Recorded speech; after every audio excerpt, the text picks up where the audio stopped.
السلام علیکم ورحمۃ اللہ وبرکاتہ۔ رمضان کا مہینہ شروع ہونے میں اب بس ایک دن باقی رہ گیا ہے۔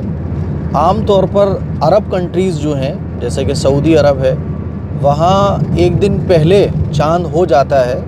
تو آج ہمارے انڈیا میں فرائیڈے ہے، تو سعودی عرب میں چاند نہیں ہوا اب تک۔ تو امید یہ کی جا رہی ہے کہ انشاءاللہ چاند جو ہے رمضان کا وہ کل ہوگا، یعنی سنیچر کو ہوگا۔ تو سنیچر کو پہلی تراویح ہوں گی اور اتوار کو وہ پہلا روزہ ہوگا، سنڈے کو فرسٹ روزہ ہوگا۔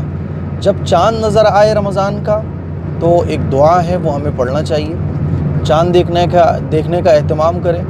اب کیا ہے نا کہ چاند کی خبروں کا ہم اہتمام کرتے ہیں، تو چاند کی خبر کا بھی اہتمام کرنا ہے اور چاند دیکھنے کی جو سنت ہے اس کو بھی ادا کرنا ہے۔ آپ چھت پر جائیے، اور آج بھی جانا ہے کیونکہ 29 کا بھی چاند ہو سکتا ہے، اور 30 کو تو پھر ڈیفینیٹلی ہونا ہی ہے۔ تو چاند دیکھنا مستقل یہ اللہ کے نبی صلی اللہ علیہ وسلم کی سنت ہے۔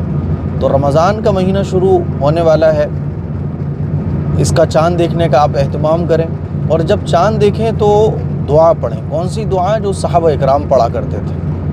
چاند دیکھتے وقت بہت سارے وظیفے اور نہ جانے کیا کیا بتایا جاتا ہے، اس کو آپ نظر انداز کریں، اور جو دعا ہے وہ پڑھنے کی کوشش کریں۔ وہ دعا کون سی ہے اسکرین پر آپ لوگ دیکھ سکتے ہیں۔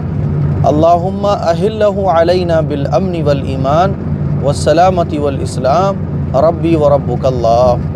اس دعا کو پڑھنا ہے۔ یہ دعا ترمذی شریف میں موجود ہے۔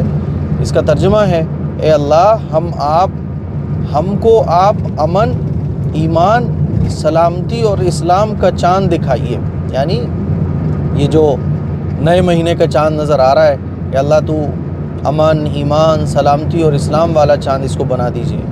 اے چاند میرا اور تیرا رب اللہ ہی ہے۔ تو اس دعا کو پڑھنا ہے، ہاتھ اٹھا کر نہیں پڑھنا۔ نارمل جب آپ کو چاند نظر آ جائے تو آپ اس دعا کو پڑھیں۔ اس کے علاوہ جتنی بھی چیزیں سوشل میڈیا پر بتائی جاتی ہیں ان سے بچنے کی کوشش کریں۔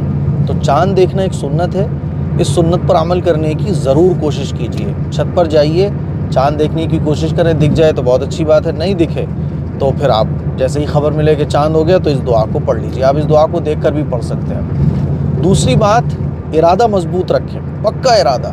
بہت سارے لوگوں کا پہلے سے ہی یہ مائنڈ بنا ہوتا ہے کہ بھیا ہمارا تو کام ایسا ہے، تو رمضان کے مہینے میں ہم روزے اتنے رکھ پائیں گے، وہ پہلے ہی فائنل کر کے بیٹھ جاتے ہیں۔ بہت سارے لوگ، بڑی تعداد مسلمانوں کی ایسی ہے کہ وہ پہلے سے ہی فائنل کر کے بیٹھ جاتے ہیں کہ مجھے تو 5 دن کا قرآن سننا ہے بس تراویح میں، مجھے تو جو ہے نا وہ 10 دن کی تراویح پڑھنی ہے۔ بہت سارے لوگ یہ فائنل کر کے بیٹھ جاتے ہیں کہ رمضان کے آخری عشرے میں ہم عبادت کریں گے، تو ایسا نہیں ہونا چاہیے۔ ابھی سے، چاند ہونے سے پہلے یہ ارادہ کر لو کہ انشاءاللہ پورے مہینے کی تراویح پڑھیں گے، پورے روزے رکھیں گے، اور عبادت میں کوئی کمپرومائز ہم نہیں کریں گے، اور جم کر عبادت کریں گے۔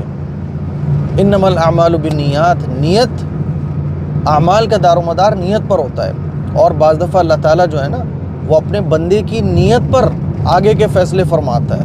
یعنی اللہ تعالیٰ مقدر میں لکھ دیتا ہے کہ میرا بندہ اگر یہ نیت کرے گا تو اس کے لیے یہ راستے کھل جائیں گے۔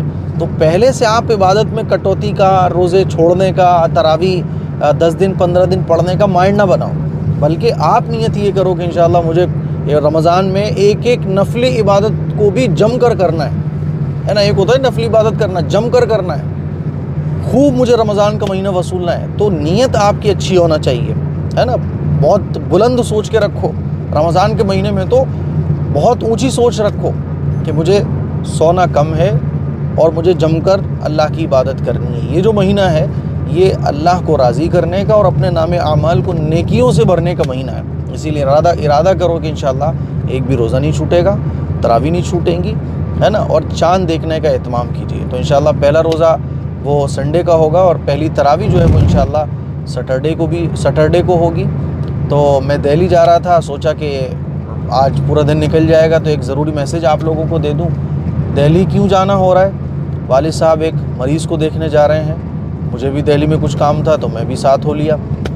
دنیا کا بڑے سے بڑا جادو، بڑے سے بڑا ٹونا ٹوٹکا جس میں آپ پھنسے ہوئے ہو، اور پورے انڈیا میں آپ گھوم لیے، کہیں فائدہ نہیں مل رہا ہے، تو میں آپ کو بتانا چاہوں گا کہ الحمدللہ قرآن مجید اور رسول اللہ صلی اللہ علیہ وسلم کے جو بتائے ہوئے اعمال ہیں ان پر انشاءاللہ آپ کو چلا کر ان پر عمل کروا کے قرآن و حدیث سے جو چیزیں ملتی ہیں اس طرف آپ کی رہنمائی کر کے بڑے سے بڑا جادو کا انشاءاللہ علاج ہوتا ہے، اور الحمدللہ ایک بڑی تعداد میں لوگوں کو نفع پہنچ رہا ہے۔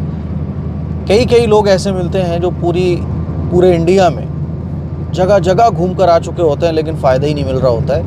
آپ آئیے فیروز آباد اور آئیے مسجد، اور اگر آپ ہمارے والد صاحب کو کبھی اپنے گھر بلانا چاہیں کسی بھی شہر میں تو آپ بالکل بلا سکتے ہیں۔ جیسے کہ ایک فیملی ہے، انہوں نے بلایا کہ ان کے گھر میں بڑے مسئلے ہیں، اور وہ مسئلے جو ہیں نا ایسے ہیں عجیب و غریب، نہ جانے کتنے لوگوں کو وہ دکھا چکے وہ مسئلے ہی نہیں صحیح ہو رہے ہیں۔ تو انشاءاللہ آج ہم وہاں جائیں گے اور سارے مسئلے اللہ کا شکر ہے اللہ کے فضل و کرم سے ٹھیک ہو جائیں گے۔ تو آپ کہیں مت جائیے، انشاءاللہ قرآن اور حدیث پر عمل کرتے ہوئے آپ کو وہ گائیڈنس ملے گی، وہ رہنمائی ملے گی کہ انشاءاللہ ساری جو جادو جنات ہوا بازی کے سارے چکر انشاءاللہ ختم ہو جائیں گے۔ دعاؤں کی گزارش ہے۔ السلام علیکم ورحمۃ اللہ وبرکاتہ۔